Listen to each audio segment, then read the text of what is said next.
Chapter 1. The Helping Hand Club. William was busy as usual in the building which was the office for Helping Hand. He worked there every Saturday morning. Today the building was full of teenagers, all waiting for someone to tell them what to do and where to go. Sally, Mrs. Smith needs someone to collect her shopping. Sally went to the desk and took the shopping list for Mrs. Smith. Then, with a smile on her pretty face, said goodbye and walked out of the office. John, Mrs. Jones wants you to take her dog for a walk. And be careful not to step on the dog this time. Gary, can you babysit for the Smiths this afternoon? Joe, Mr. Brown needs help in his garden. The telephone never stopped ringing. But slowly, as time passed, the office became calm again. Most of the teenagers were out helping the people of the town. The rest were by the coffee machine. Someone switched on the cassette player, and William sat in his chair more comfortably and closed his eyes. Hello. William opened his eyes. A lovely girl stood in front of his desk, smiling. Hello, young lady. Who are you? I'm Kathy. I'm new here and I don't know anybody, so I thought perhaps I could help you. You said the magic word. Help is always needed round here. In fact, as soon as Joan gets back, I'm taking the library van to the old people's home, and I need someone to help with the small trolley. Why don't you get some coffee and meet the rest of the group? Suddenly, the door flew open, and a tall, smiling girl came in. Sorry I'm late. Mr. Tagg took a very long time to finish at the foot clinic. He's back home now, so here I am. Any problems, William? Nothing serious, but we do have a new helper. Kathy, come and meet Joan. She's the manager here. William's taking me to the old people's home to give out the library books, if that's all right. Lovely, but watch out. William is a terrible driver, so fasten your seatbelt. Don't believe a word she says. Bye-bye, everybody. See you later. All right, but not too much later. We have a lot of things to do, you know. Everyone laughed, as there was really not so much to do that day.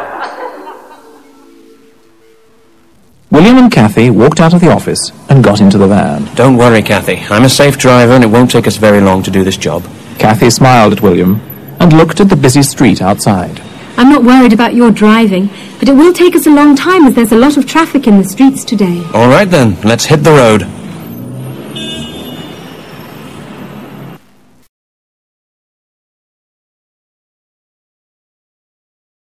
Chapter 2. The Lady in Room 16. The old people's home was outside the town. When they arrived, William parked at the main entrance. He went to the back of the van and pushed a big trolley of books out of it. Kathy took the smaller trolley. I'll go to the main room downstairs, and you take your trolley round the rooms to the old people who can't get out of bed. The matron will give you the room numbers. Just then the matron arrived. Hello, William. They're waiting for you. But who's this? Hello, I'm Kathy. I'm new at Helping Hand and William asked me to come here. Thank you for coming. They always like to meet new people from the town. This is the list of room numbers. Leave the lady in room 16 last because she likes to talk and feels lonely now that she has to stay in bed. All right. William pushed his trolley into the large, sunny room on the left of the hall. Kathy pushed her trolley down a narrow corridor with doors on each side. The old people were happy to meet her and asked her lots of questions. At last, Kathy arrived at room 16. She knocked on the door, and when a gentle voice called, Come in, Kathy opened the door and pushed the trolley into a pretty room, which at that moment was full of sunshine. An old lady with bright blue eyes behind round metal-framed glasses was lying in bed. Her hair was soft and white, shining in the sunlight. She smiled at Kathy. Kathy smiled back at her. Good afternoon. My name's Kathy Watson and I'm working at Helping Hand. I brought you some books. Do you want one? I am Miss Emily. Nice to meet you. May I ask how old you are, Kathy? I'm 19. Now come here and let me look at you. Yes, you do remind me of a girl I knew long ago. She was very pretty too, but enough of that.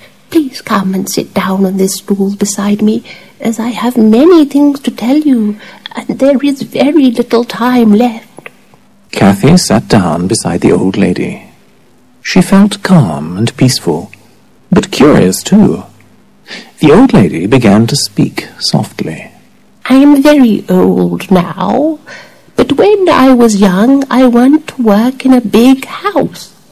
I worked in the basement doing the washing and ironing. Lord Hampton, the young master, lived alone, but many rich friends came to visit him, and his parties were famous in the town. Hampton House was beautiful then. Bright lights shone in all the rooms. They made the wood on the furniture shine and the silver sparkle. The carpets were so thick your feet disappeared inside the wool when you walked on them. I was lucky. The cook let me have some food after Lord Hampton's meals came back to the kitchen, but his other servants were often cold and hungry." How terrible! Oh, Lord Hampton wasn't a bad man. He just thought servants... No, he didn't think about servants at all. Rich people and his work, that was all he thought about. Do people still work there? Cleaners, gardeners, and maybe the young people from Helping Hands sometimes? No, the house is old and needs lots of repairs. Nobody ever goes there now. And Lord Hampton? There was no answer from Miss Emily. Her eyes were shut, and there was a smile on her lips. The kind of smile children have when they're keeping a secret, thought Cathy. Do you want a book to read? No, thank you. Come and visit me again another day, Cathy. Cathy stood up and quietly pushed the trolley to the door. She opened it, went out of the room, and back into the narrow corridor. What took you so long? Miss Emily. She told me about the days when she was young. Who's Miss Emily? The lady in room 16. The one you told me to leave last. But the lady in room 16 is called Karen Black. That's strange. Maybe I got the name wrong. Come on then, we have to get back to work. Back at Helping Hand, Joan asked Cathy to answer the telephone for a few hours. William left to help Mr. Fisher paint his house. At 2 o'clock, everyone returned to the office. Joan gave each of them a brown envelope with their name on the front. Joan gave Cathy an envelope too. Inside, there was a £5 note. Oh, what's this? You didn't think you worked today for nothing? Yes, I did. Joan started Helping Hands so the young people who don't have much money could find work, and at the same time help people who can't do things by themselves. You see, we help the townspeople and they help us. Then everyone's happy. Do you want to come to the dance here tonight? I didn't see any notices about a dance. How do you know there's going to be a dance here tonight, William? There's a dance here every Saturday night for the people from Helping Hand and any other young people who want to come. It's fun, and you'll meet new people. So will you come to the dance? Okay then, I'll come. Thank you for asking me, William. See you at 8 o'clock outside the office then.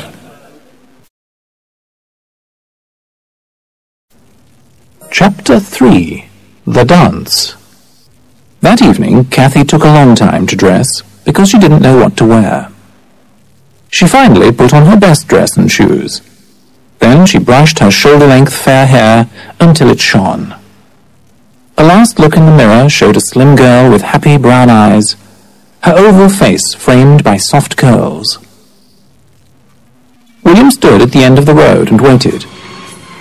When he saw Cathy, he hurried to meet her. Hello again. Ready to go? Yes, let's go. Together they went into the building. It was full of young people. Some girls were in miniskirts and t-shirts, others in long, bright dresses. Most of the young men wore jeans, t-shirts and leather jackets.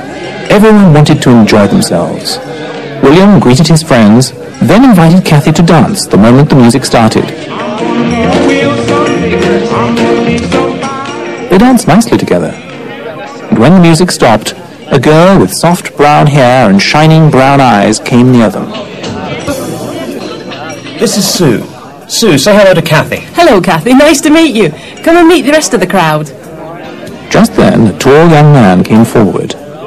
He held his glasses in one hand and a handkerchief in the other. This is John. He always cleans his glasses when he's thinking. He's terribly clever, so he cleans his glasses a lot. My hair falls across one eye when I'm angry. She looked into his kind green eyes, and didn't believe he could ever actually get angry. Here comes Pam. You hear her before you see her, because she's always laughing. Are you talking about me? Yes. I hope it was something nice. As she smiled, her grey eyes shone. A young man went near her. Hello, my name's Adam. Glad to meet you. I'm Kathy. Would you like to dance? I'd love to. For the rest of the evening, Kathy danced and talked to her new friends, and William enjoyed himself too.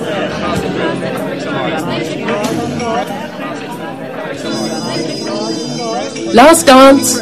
My dance. William led Kathy to the dance floor. And as they were dancing, Kathy took a look at her face in a mirror. Her cheeks were pink, and her eyes were shining. After the dance was over, William and Kathy went home, walking through the streets of the town, which were now quiet. See you tomorrow then, Kathy. See you tomorrow, William. Bye-bye. Every Saturday, Kathy and William worked at Helping Hand. Kathy enjoyed doing the odd jobs around town. She even sang for a pop group because their singer was sick. And then she had to serve drinks and food to the guests at a garden party. But the name of the house was Pine Lodge, not Hampton House, as she had hoped. One Saturday, she and William helped Mr. Jones build a fish pond in his garden. As it was a very hot day, they decided to jump into the pond to cool off a little after so much hard work. Mr. Jones looked at them and said that he would have to put the fish in the pond the next day. On days when there was no work to do, they played Monopoly and Scrabble and had a lot of fun together. William also taught Kathy to cycle. One day, Joan asked Kathy and William to take the van to the old people's home. Kathy visited the rooms on the matron's list. Number 16 was not on the list. Where's the lady from room 16? She's gone away. By the way, I found an envelope with your name on it left on the floor of room 16. Here it is. Kathy opened the envelope and took out the piece of paper inside. Visit Hampton was all it said. She put the paper in her pocket. Was she a friend of yours? No, but I liked her. Then, as there was nothing else to do in the old people's home, Kathy followed William out to the van. Chapter 4. The Accident. Autumn turned to winter. In the regular Saturday morning meeting, Joan clapped her hands and asked everyone to be quiet. Everyone stopped talking and looked at her. The council is going to pull this place down, so we have 1 month to find a new meeting place. Has anyone got any ideas? The room was silent. Well, if we want to keep Helping Hand, we must find a place for our office. So get onto your bicycles or motorbikes and start looking. This is your chance to ride your bicycle out in the countryside. Kathy had an old bicycle she'd bought from a friend at Helping Hand. At the moment, the bicycle was at the bike shop. William's friend George wanted to mend the brakes before Kathy went out onto the busy roads. We'll go on Sunday. We can join the others and have a picnic. Kathy got up early on Sunday morning and walked to the shop to collect her bicycle.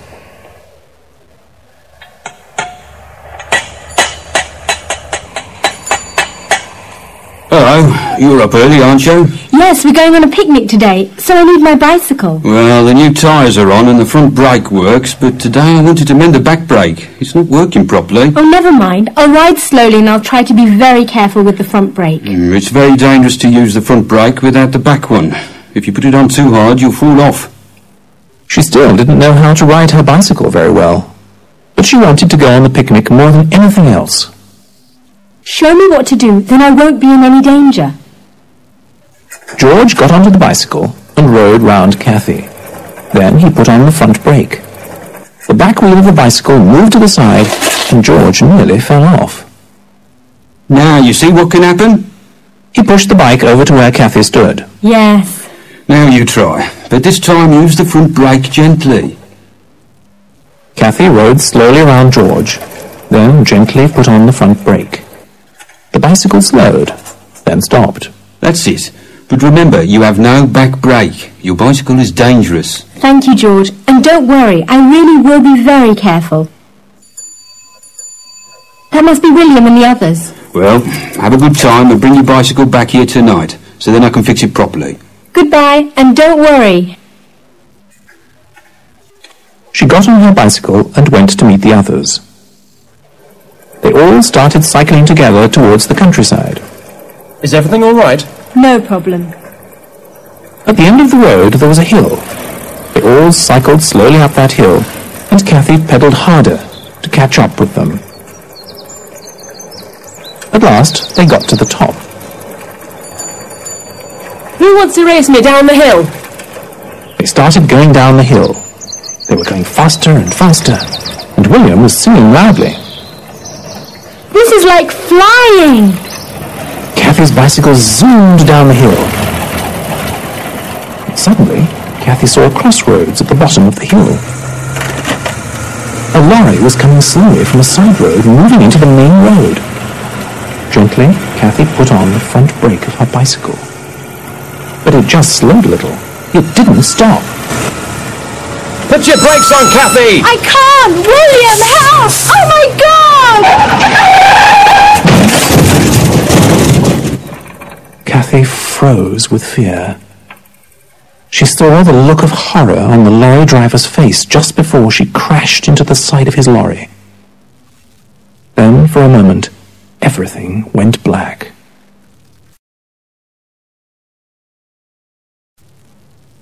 Chapter 5.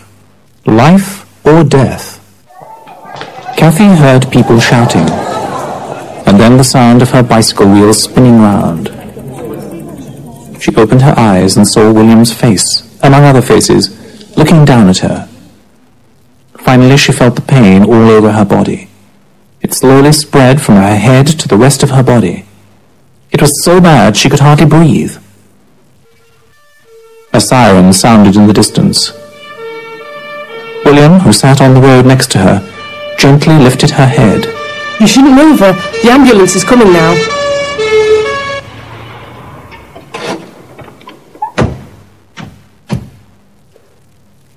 This is a bad one.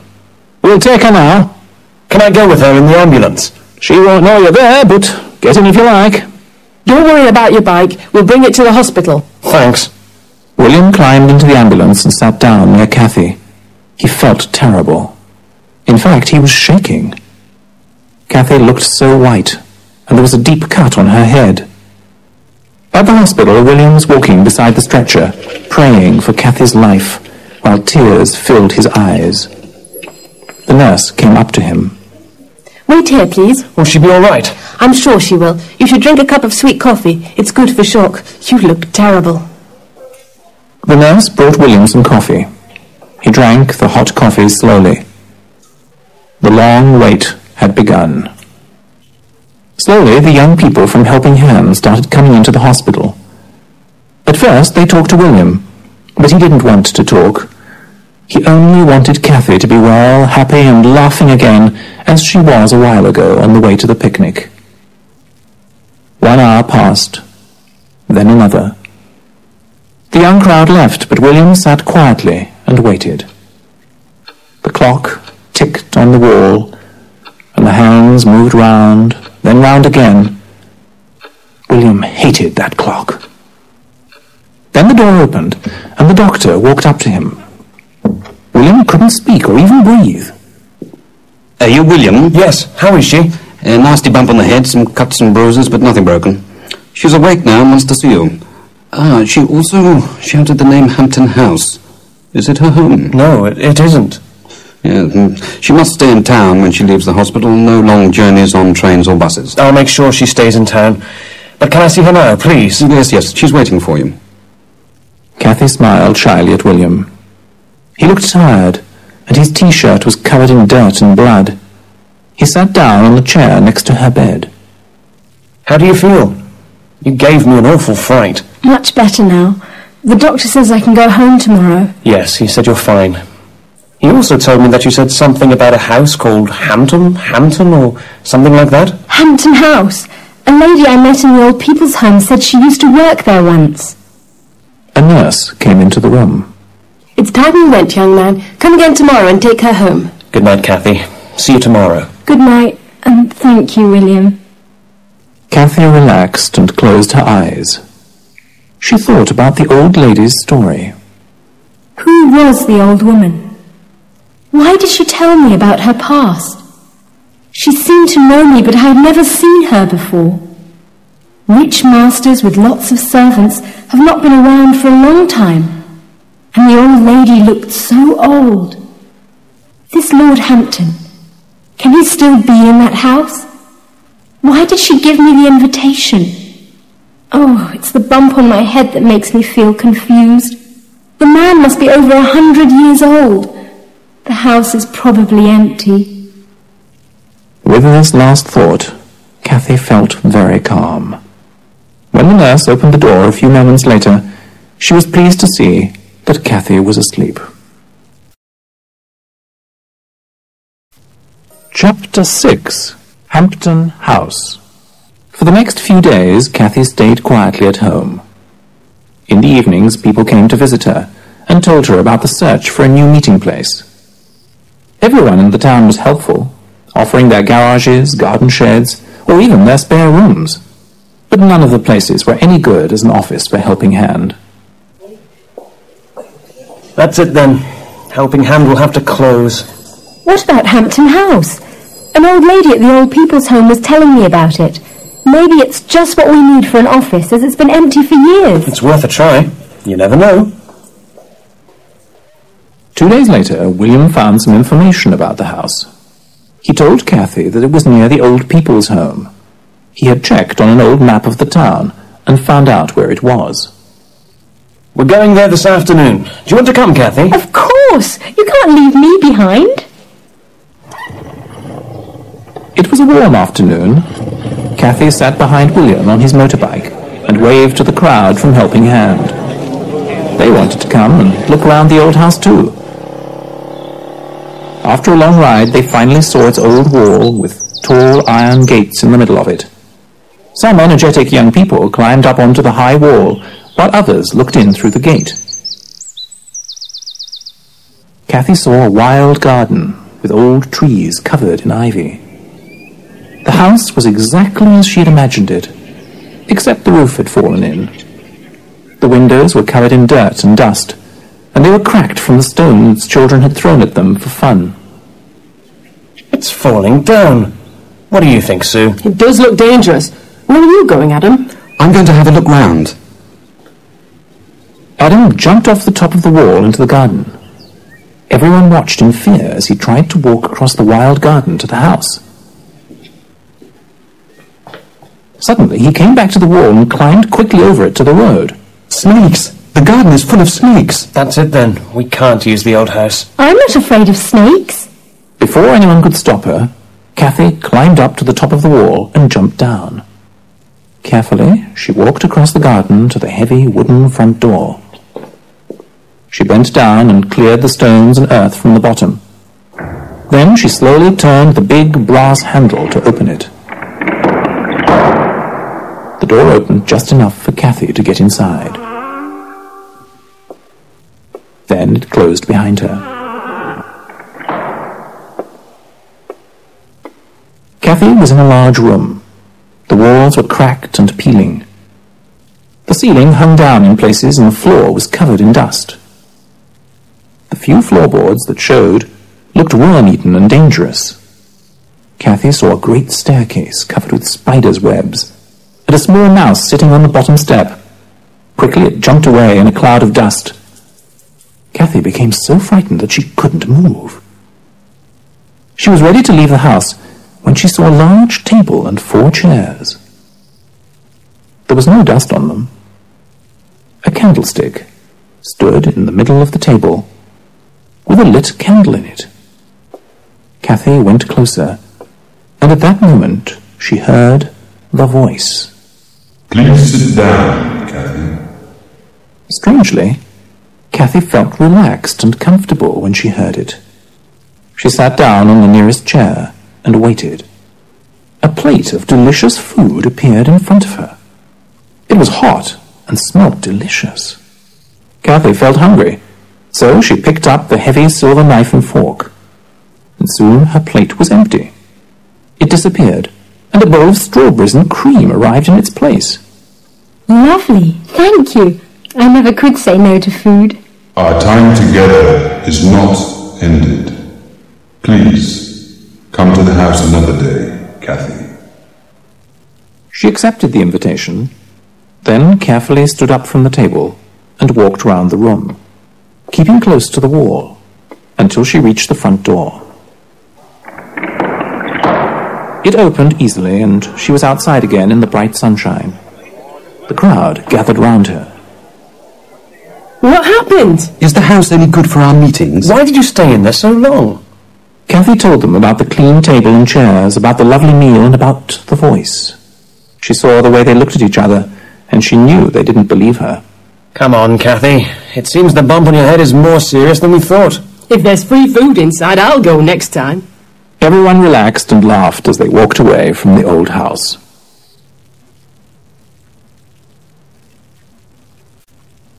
Chapter 7. The Investigation. Kathy woke up the next morning and saw that it was raining when she looked out of her bedroom window. She ran downstairs and across the road to William's house. Are you going to the old house today? Yes, I'm going with John and some of the others. But you can come too if you like. Yes, I do want to come with you. The old house looked more frightening than before.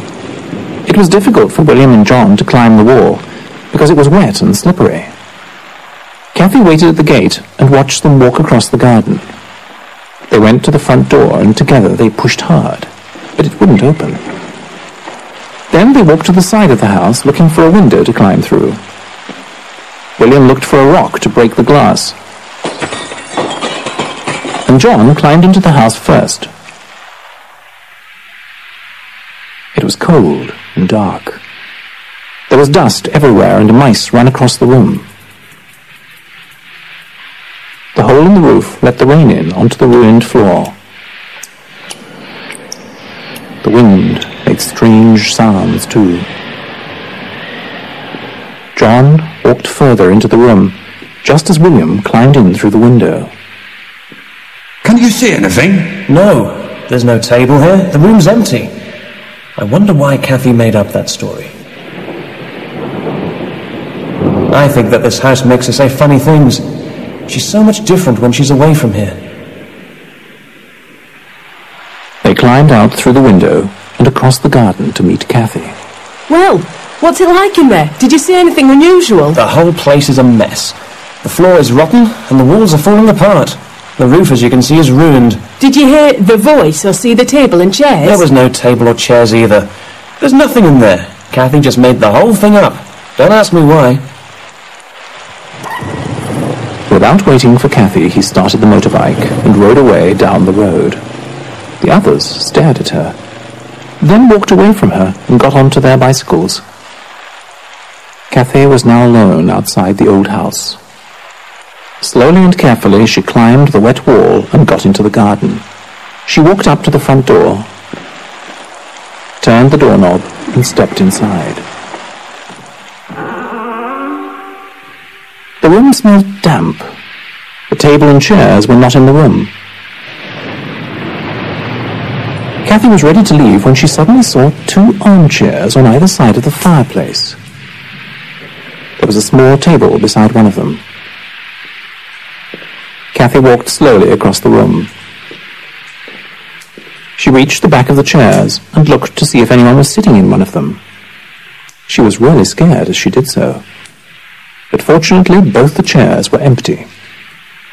Suddenly, a gentle wind came into the room and made the old, torn curtains move. She turned round and called to the empty room. Please let me see your face, Lord Hampton. There was no answer. The room was silent, and Kathy, even more scared now, stood quietly beside the empty chairs. After a long silence, which made Kathy more nervous, the voice spoke again. Kathy looked towards the sound, but she could see nothing. Please sit down, Kathy, and make yourself comfortable. She sat in front of the brightly burning fire and waited. She forgot about William and the others at Helping Hand. I have a gift for you. There's a box on the table next to you. Do open it. Cathy carefully opened the box.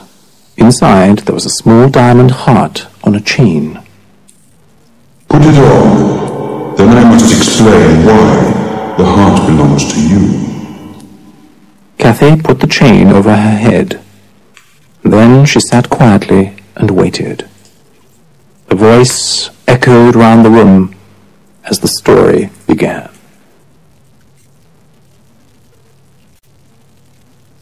Chapter 8. Lord Hampton's Story. When I was very young, I lived in a village where the people were very poor. I worked on a farm picking fruit and planting vegetables. Every day at lunchtime, a young girl brought me fresh bread and some cheese to eat. She was a very pretty girl, and she wore a beautiful diamond heart round her neck. This jewel was so pretty that I could not stop thinking about it. Late one night, I went to her house, sneaked in and stole the diamond heart, which was beside her on a pillow. The next morning, I left the village. I sold the diamond heart, and I used the money to buy clothes. Then I went to work for a rich old man. I worked hard for many years and became very close to him. I often thought about the girl whose diamond heart I had stolen, but I never went back to my village to see her. One day, the old man asked me to visit him in his house. He said to me, I have no family. You are a good man, and I want you to have my business and this house. After I die, everything I have is yours. Soon after he died, I inherited his money and became a very rich man. Everyone called me Lord Hampton and were afraid of me, as I had become a cruel master who treated people in a terrible way. One day, the girl whose diamond heart I had stolen years before came to my house. She was cold and hungry and needed work. Now the time had come for me to help her, just as the diamond heart I had stolen from her had helped me in the past. After all, I owed her so much. But instead, when I saw that she did not recognize me in my fine new clothes, my cruel self made me send her down to the basement, where she had to work long, hard hours.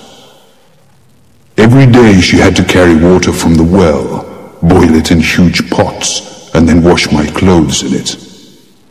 Then she had to hang them outside to dry and press them with the heavy iron. She worked hard all day for a bowl of soup and a piece of dry bread. Then, exhausted, she slept on the wet floor for a few hours. The only person that gave her some happiness was a kind young man who finally married her. When this happened, I felt sad for some time, because I had memories from the time we were both young and poor, and she cared for me so much. But my sadness quickly went away. What did I want from a poor, miserable girl? My house was beautiful. I had many rich friends, and there was always good food on my table. So you can imagine my surprise when years later, when I was an old man, the girl came to me in a dream and said, Many of your servants have died of cold and hunger. The ones who lived to be old were sent away when they could not work any more, and they too died of hunger.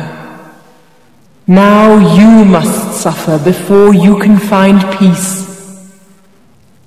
You will know when the time has come, because a young girl will come to your house. If she eats at your table, and you speak to her honestly of your past cruelty and selfishness, then you will be free to leave this house and find peace.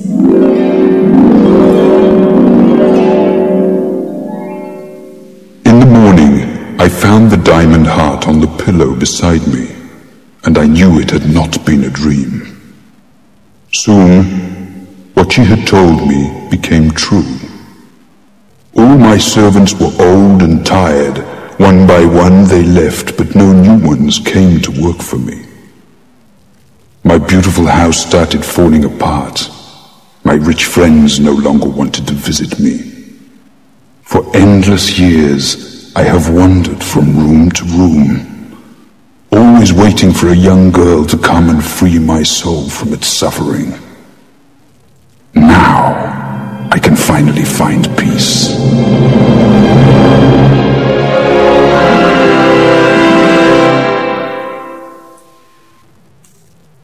There was a long sigh after the voice stopped speaking. Cathy felt cold and lonely as she stood in the middle of the empty room. Suddenly, the fire went out. Don't leave me here alone! Cathy cried, but there was no answer. She walked slowly across the dark room to the front door. There she turned and looked once more at the two chairs beside the fireplace. Then she left the house. It was still raining and nobody was waiting outside the gates for her. Cathy felt lonely and sad as she walked home.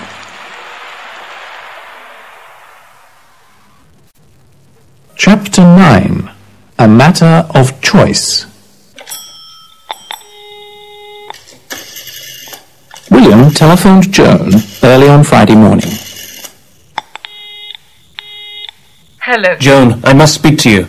Why don't you come to the office, William? It's not open today, so we'll have time to talk. William hurried to the office, and after Joan unlocked the door for him, he sat down opposite her in front of the big desk. I need your help. It's about Cathy and the strange happenings at Hampton House. Cathy's never been like this before, but every time she goes near that house, she seems to be a different person. I don't believe in ghosts. Maybe the accident she had makes her see things. Cathy is special to me, but I'm afraid she's not the Cathy I knew anymore. I thought you might want to talk to me about that. Cathy told me once that her mother died when she was very small, and she had never seen her grandmother. So, I went to the old people's home and asked some old people who remembered Cathy's grandmother. They told me that when she was young, she used to work for Lord Hampton. So maybe Cathy's grandmother was the girl with the diamond heart. Joan, I came to talk to you because I thought you were a logical person. It seems that I have made a mistake. I believe that something happened to Cathy in that house, and if she's really special to you, then you must believe it too. If you can't do that, then let her go. You have until the meeting tomorrow to decide. The next day was Saturday. Cathy walked slowly along the road to the offices of Helping Hand. She knew that the young people there were angry with her, especially William. The room was full of young people talking or sitting quietly waiting for Joan to tell them where to go. William was in a corner of the room with his close friends around him.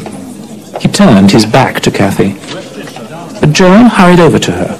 Hello, Cathy. How are you today? I feel much better, thank you. Come over here to my desk. I have something to say to these young people, and I want you beside me. Confused, Cathy followed Joan and sat down near her desk. Attention, please. As you all know, we haven't found a new office for Helping Hand yet, but we will finally find one. Sadly, I won't be here to help you. I'm moving away from this town, but there are many good people here to take my place. Today you must vote for a new leader. I have chosen 3 people I think will do the job well. William Owen, Sally Brown and John Holt. If you all agree, then please write the name of the person you want as a leader on a piece of paper. Then put your paper in the box on my desk. After everyone had voted, they returned to their jobs. Cathy's job that day was to answer the telephone. When the office was quiet, Joan turned to Cathy. That old house we saw, Hampton House, it's being pulled down today. No! Cathy jumped up from the chair. She ran outside, feeling that she had to visit the old house one more time. Chapter 10. The Final Moments. Cathy could hear the noise before she got to the house. She saw lorries blocking the road outside it, and workmen walking in and out. Then she saw the bulldozers. They were breaking the windows in the wooden balcony. Soon the rest of the roof fell in a cloud of dust. Poor Lord Hampton. Now he'll be in that old house forever. I came too late. Now I can't do anything to help him. The bulldozers were ready to pull down the rest of the house. A moment before they did so, Cathy saw a blinding light rising slowly above the house.